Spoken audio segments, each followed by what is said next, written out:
Hola, ¿qué tal? Soy Oscar Molina Ramírez, especialista en ingeniería de aplicaciones para la división de materiales avanzados en 3M México, ¿no? Que es una de las divisiones en el grupo de transportación de energía de 3M, donde vemos principalmente soluciones para justamente todo lo que es el mercado OEM, ¿no? O sea, hay que hacer especificaciones directamente con el fabricante de equipo original. Pues primeramente pues somos una compañía que tiene múltiples soluciones y pues estamos presentes en prácticamente todas las industrias, ¿no? Entonces, el segmento de energía, gas y petróleo pues es uno de los más importantes y es evidente en los que tenemos más presencia. Y quizá hay soluciones, por ejemplo, la parte de abrasivos o equipo de seguridad, etcétera, sean muy conocidas como tal, pero cuando hablamos de producción, pues, ¿dónde entra 3M la parte de producción, no? Entonces, como te decía, ¿no? En la división de materiales avanzados, que somos parte de este grupo de transportación de electrónicos, pues es principalmente una solución que se enfoca, una división, perdón, que se enfoca a materias primas de especialidad, aditivos de especialidad para todas las industrias, ¿no? Y entonces, ¿cómo entramos en gas y petróleo? Ahí entramos en la área de la producción con microsferas de vidrio, que son unas microsferas bastante livianas, como tal, vamos a hablar un poquito más a detalle de ellas, pero en la formulación de cementos aligerados, fluidos de perforación aligerados, en lo que es producción. También en producción estamos en el control de arenas como tal, con nuestra solución de malla cerámica, o sea, uso cerámico principalmente. Y también con microsferas de vidrio vamos hacia la parte de transporte de gas y petróleo crudo como tal, en aislamiento de tuberías. También sigo creciendo la lista. Está la parte que tenemos para energías renovables, brincando un poquito del segmento de energía como tal, con los elementos de fricción para incrementar la eficiencia de las turbinas. Y finalmente, hablando un poquito más hacia el futuro, pues tenemos también la parte de catalizadores de hidrógeno, ¿no? Que si bien es un producto que se está desarrollando por parte de la división, pero justamente está enfocado hacia esta tendencia futura que es la generación de hidrógeno, ¿no? La economía del hidrógeno. Sí, bueno, finalmente en ambos sectores siempre tratamos de marcar una tendencia, ¿no? Por ejemplo, ya en soluciones establecidas como es esa parte de cementación y fluidos de perforación, que si bien es algo conocido en la industria del aligeramiento, pues hay varias técnicas de cómo lograrlo, ¿no? Entonces justamente nosotros tratamos de posicionarnos mediante la generación de nuevos productos, etcétera, o cómo podemos modificar las aplicaciones ya existentes, cómo las vamos mejorando, que es también parte de mi trabajo, para justamente tratar de establecer nuevos estándares, ¿no? Y en la parte de nuevas tecnologías, pues sí, ¿no? Ahorita pues todo esto lo que son nuevas tendencias, pues es ir a la mano de la industria porque justamente pues apenas se está haciendo el camino, ¿no? No hay quizás 100% soluciones conocidas, entonces estamos yendo de la mano, ¿no? O sea, para establecer cuál va a ser la tendencia más bien que va a seguir la industria en los siguientes años, ¿no? O sea, las bases a partir de las cuales se va a seguir desarrollando, en este caso la generación de hidrógeno. Háblanos de las microsferas. Yo veo un polvo. Sí. ¿Qué uso tienen en oil and gas? Mira, pues primeramente hablemos de lo que son las microsferas, ¿no? Pues sí, se ven como un polvo, pero si te fijas es un polvo que fluye muy fácilmente. Sí. Entonces, esto se debe a qué? Porque son esferas diminutas. Y para que te des una idea de qué tan diminutas son, pues una microsfera, incluso una pequeña cantidad de microsferas puede caber en un cabello humano. O sea, es más chico que un cabello, que el diámetro de tu cabello. Entonces eso te da idea del tamaño que son realmente, entonces por eso tú la ves como polvo. Sin embargo, si tú lo ves al microscopio, pues se ve como ahora sí como si fuera una esferita de tu árbol de Navidad. Entonces es una esfera hueca como tal. Y pese a ser... Son huecas. Son huecas. Entonces, pese a ser hueca y tan pequeña, es muy resistente. ¿Qué tan resistente puede ser? Puede resistir presiones, incluso las presiones que se encuentran en las partes más profundas del fondo del océano. Entonces eso te da una idea de las presiones que resisten, ¿no? O sea, y eso también nos da una idea de la especialidad del aditivo, ¿no? Es un aditivo de especialidad, ¿no? Y bueno, entonces, ¿esto cómo funciona, no? ¿Cómo funciona en cementación y fluidos de perforación, etcétera? Pues, primeramente, lo que vamos a hacer es que estas microsferas, al ser huecas, son muy poco densas. ¿Qué tan poco densas son? Hasta un tercio de la densidad del agua. Pues esto va a flotar en el agua. Eso nos da una muy buena idea de qué tan ligeras son. Entonces, hay un problema que existe en la parte de cementación y perforación de pozos que se denomina pérdida de circulación. Y esto ocurre cuando justamente, o sea, por las características de la que tiene cada pozo como tal.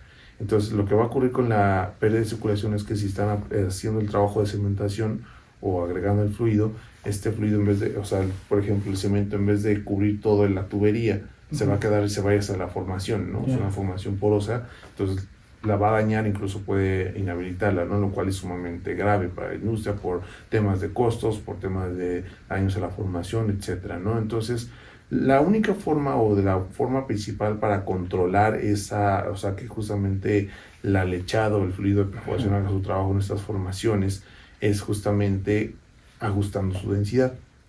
Y las microsferas son un aditivo que nos permiten lograr las máximas reducciones de densidad, manteniendo también características importantes, ¿no? Porque además de, o sea, reduce la densidad, pero ¿qué cambia, no? Entonces, mantenemos dos propiedades críticas a las propiedades mecánicas, o sea, que el cemento tenga la resistencia que debe tener por las características de diseño, y también la rheología, ¿no? Porque también estás modificando el fluido original, entonces se vuelve más viscoso, menos viscoso, etcétera. Entonces es importante controlar eso para que también no haya otros problemas, o sea, además de que, o sea, estás remediando uno, pero no te genere otros, ¿no? O sea, justamente, ¿no?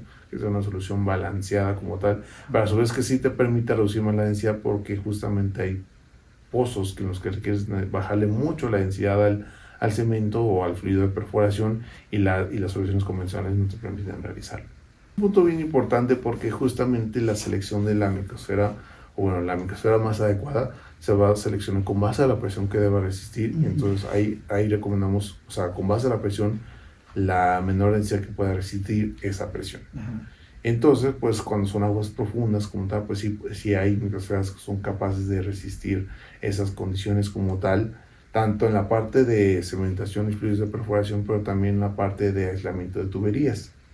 O sea, como te decía, ¿no? Al inicio hay una parte que es justamente la transportación de gas y petróleo crudo como tal.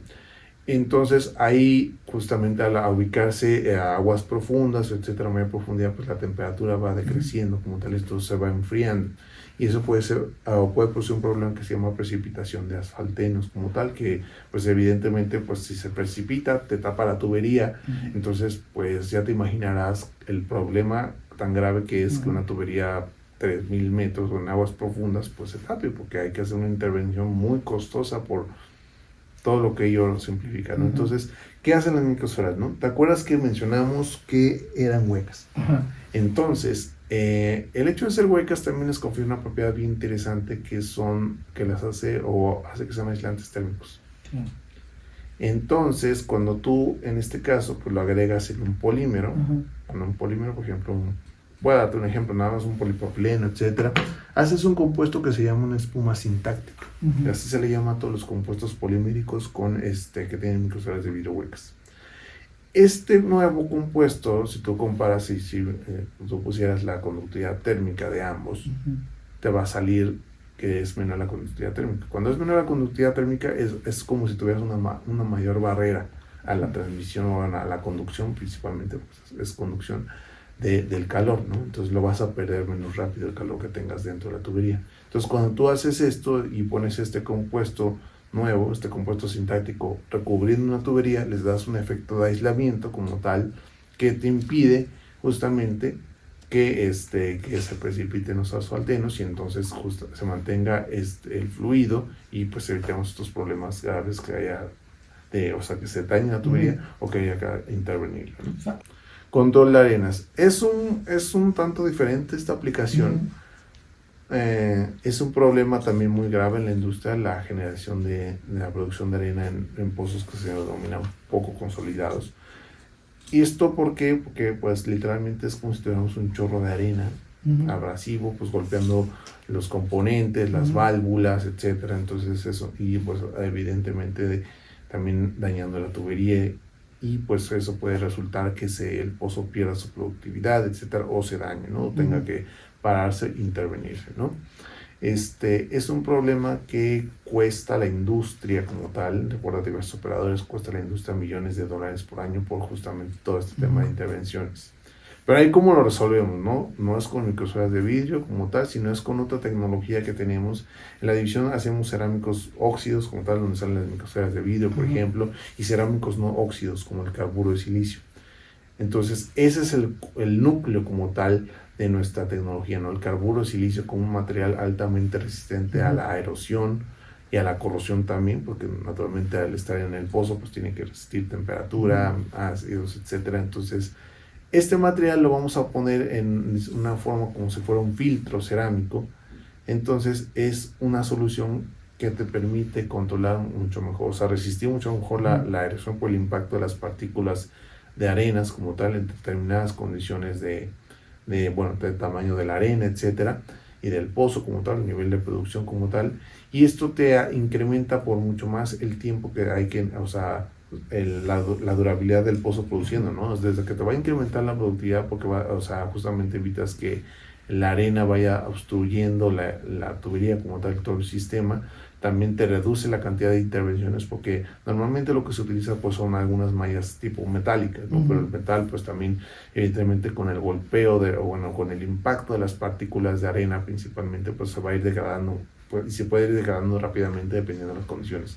Entonces el hecho de que tengas una solución que te permita como tal mantener más tiempo, evitar el daño al control de la arena más tiempo, entonces eso te ayuda porque justamente además decíamos la productividad, pero también no hay que hacer tantas intervenciones, ¿no? O sea, no hay que hacer incluso intervenciones, entonces cuando evalúas el retorno de inversión en el pozo como tal, pues te va a salir mucho más factible la implementación con nuestro control de arenas, pero es otra plataforma, bueno, es nuestra plataforma tecnológica de cerámicos, sin embargo son cerámicos no óxidos, y pues es otra familia de cerámicos con lo que estamos resolviendo ese problema, ¿no? Principalmente el carburo de silicio. Ves que te hablaba de la parte de las tecnologías de cerámicos como tal, ¿no? Entonces, esta plataforma de cerámicos no óxidos también nos da la posibilidad de crear este elemento de fricción como tal, que consiste, pues aquí sí tenemos una combinación, es un material compuesto en sí, que tenemos la combinación de un sustrato de acero como tal, recubierto con níquel y diamante. ¿Qué hace esto? ¿No? Suena bastante impresionante, pero ¿qué hace esto? ¿No? Entonces, en las turbinas de viento hay tres componentes claves. La parte de las aspas como tal, luego el engranaje como tal, que es la parte que conecta con el generador, que es nuestra tercer componente más importante. Naturalmente, hacer un sistema que depende del viento como tal, o sea, depende del impulso que da el viento, pues se busca optimizar, o sea, que los componentes tengan el menor peso posible para hacer que la inercia sea menor, ¿no? Entonces, de tal manera que el viento, o sea, aunque sea una corriente de menor intensidad, pues justamente con eso sea suficiente para mover más rápidamente todo el sistema de la turbina y poder obtener una mejor o incrementar la eficiencia de la generación. Entonces, cuando se quiere, o sea, se quiere incrementar la potencia que están generando cada una de esas turbinas, lo que tendría que pasar es que también la potencia pues interviene, o sea, genera un mayor par de torsión entre cada uno de todos los componentes, incluidos las bridas que se utilizan para conectar, o sea, una brida, lo hemos visto todos en una bomba, por ejemplo, que finalmente todo va a tener tuercas, por ejemplo, una brida, pues una junta de una brida, por ejemplo. Entonces, pues justamente va a tener un sistema de bridas entre el engranaje del planetario y el generador. Y eso, como tal, cuando tú incrementas la potencia, pues le pone un mayor par de torsión a todo el sistema y puede pasar que los pernos o las uniones atornilladas que sujetan esa brida no sean ya, o sea, el apriete que tienen no sea ya suficiente para mantener o evitar el desplazamiento entre las dos partes. Son dos superficies, es bien importante recordarlo. Entonces puede pasar que se desalineen y pues eso puede ser un problema, ¿no? Porque prácticamente puede hacer el sistema fallar. Entonces, lo que tendrías que hacer, pues tendrías que hacer más robusto todo el diseño para que pueda soportar pernos de mayor tamaño, etcétera, para poder mantener o bueno, soportar este par de torsión adicional. Pero recordemos entonces que tú tienes o buscas reducir el peso, entonces no puedes incrementar el peso porque eso te afecta a toda la inercia, etcétera. Entonces, ¿qué hago? Lo que lo que nuestra solución propone principalmente es ser un elemento, o este elemento de fricción como lo llamamos, es que se va a situar entre las dos caras. Recordemos que tenemos dos superficies, ¿no? Entonces lo vamos a situar, entonces esta sensación que tú la puedes tocar como tal, vas a sentir como un pequeño, como si fuera una lija. Vamos, sí, adelante, toma. Sí, se siente. Entonces, esto como tal, cuando tú lo pones entre dos superficies, es esa textura que se siente de los diamantes. Cuando tú lo pones entre dos superficies, lo que va a pasar es que te va a incrementar el coeficiente de fricción estática entre ambas, ¿no? Entre estas superficies. Entonces, cuando tú tienes un perno, un sistema de un perno, buena parte de su resistencia, como te voy a llamarlo así, a que ese desplazamiento o que justamente pierda la fuerza de apriete, pues va a depender, o sea, justamente del apriete inicial que le des y incluso con el coeficiente de fricción. Entonces, cuando no puedes modificar el otro, modificas el coeficiente de fricción e incrementas como tal, o sea, la capacidad de la unión atornillada. ¿Qué tanto la podemos incrementar? La podemos incrementar hasta 5 veces. Entonces, esto significa que tú puedes con un mismo sistema darle más, o sea, cubrir más capacidades, y es como podemos resolver el tema de diseño como tal, ¿no? O sea, para no incrementar el tamaño de los componentes, agregamos un elemento de fricción que entra en las tolerancias que tenga el diseño, y con esto ya se puede tener distintas potencias, o cubrir distintas potencias en las turbinas, ¿no? Principalmente como entra la solución, ¿no? Que bueno, que dicho de paso, pues no sería de este tamaño, serían pues, o sea, esta es la idea del producto, pero pues son tamaños enormes, ¿no? Sí, o sea, sí, claro. representativos a la parte de las turbinas, ¿no? O sea, bastante grandes, pero el principio es el mismo, ¿no? Es el principio de funcionamiento. Hay tendencias muy importantes que se tienen a nivel compañía, y una de ellas es la parte de energía y lo que se llama tecnologías para el clima, el climate tech, principalmente. Entonces, esta parte pues atiende pues toda la evolución de los segmentos, pero sobre todo también con un enfoque muy importante que es la parte de sustentabilidad, ¿no? O sea, ese es un enfoque que pues evidentemente ya tenemos que considerar en todas las aplicaciones, productos, etcétera. Entonces, es algo que se va a seguir considerando, ¿no? Entonces, es uno de los drivers principales. Entonces, ¿y qué vamos a entender? Principalmente vamos a entender cuáles son las necesidades de la industria, ¿no? O sea, desde justamente la parte de, o sea, por ejemplo, la parte de descarbonización con energías alternativas, como las turbinas de viento, es la más eficiente, más viable como tal, o por ejemplo los catalizadores de hidrógeno, que es una plataforma que se viene fuerte como tal, está en desarrollo, más es una plataforma que se viene fuerte para el futuro como tal, por lo que te decía, ¿no? O sea, la generación de hidrógeno, cómo está pasando del hidrógeno o de las diversas fuentes de hidrógeno que tenemos, por ejemplo, o sea, varias que existen como tal, pero cómo tenemos que usar al hidrógeno verde, ¿no? Como el hidrógeno verde que justamente desde su generación, pues es más sustentable, ¿no? Entonces, justamente cómo vamos pasando eso y cómo vamos siguiendo ese camino como tal, pues justamente es algo que va a seguir la división, ¿no? Es algo que pues estamos viendo ese futuro. Sin embargo, como te decía, la parte de sustentabilidad es bien importante porque justamente cómo ayudas a las operaciones actuales como tal al sector. O sea, el sector siempre busca, o sea, va a tener distintas ramas, por ejemplo, gas sector, etcétera, pero cómo lo vamos a hacer más sustentable, y es ahí donde vamos a estar, ¿no? O sea, haciendo más sustentable, más eficiente estos procesos es donde vamos a estar principalmente, ¿no? Es hacia donde el futuro de la división se está colocando, y es por eso que continuamente pues estamos optimizando aplicaciones o lanzando algunos productos para justamente estas aplicaciones, cómo hacer, o sea, cubrir, por ejemplo, ciertos espacios que no hayan sido cubiertos con los productos actuales, cómo los podemos cubrir, ¿no? Principalmente, ¿no? Entonces, es hacia donde estamos trabajando, ¿no? O sea, la parte de incrementar siempre la productividad y la eficiencia en varios sectores.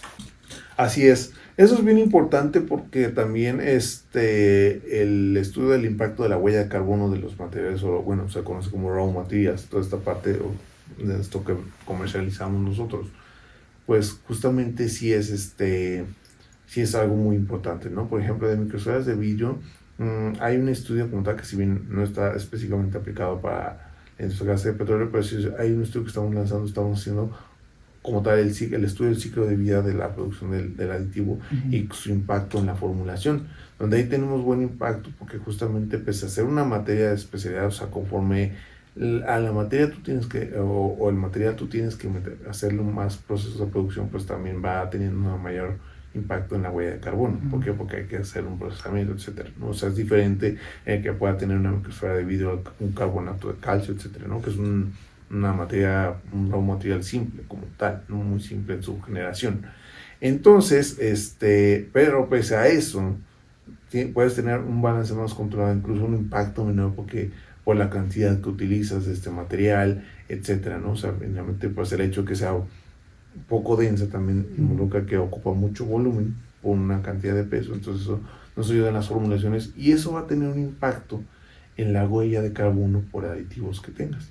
Entonces, justamente, ¿no? Que hablabas de, o sea, ¿qué material estoy utilizando? ¿No? Por ejemplo, la controversia que existe con el tema del litio, etcétera, las baterías de autos eléctricos y pues evidentemente no es algo que se tiene que considerar, es algo que se tiene que hacer también, o sea, yo soy, o sea, consciente que de alguna manera tenemos que empezar con algo, ¿no? A lo mejor algunas cosas no son perfectas todavía, pero justamente es parte de lo que también mueve la innovación y el desarrollo, ¿no? Cómo hacemos que lo que tenemos sea 100% sustentable, ¿no? Los carros de gasolina, que bueno, ahorita ya no es una tendencia, pero no nacieron siendo así, ¿no? De eficientes como terminaron siendo, ¿no? Entonces justamente es parte de esa evolución que todos los sectores tienen que tener.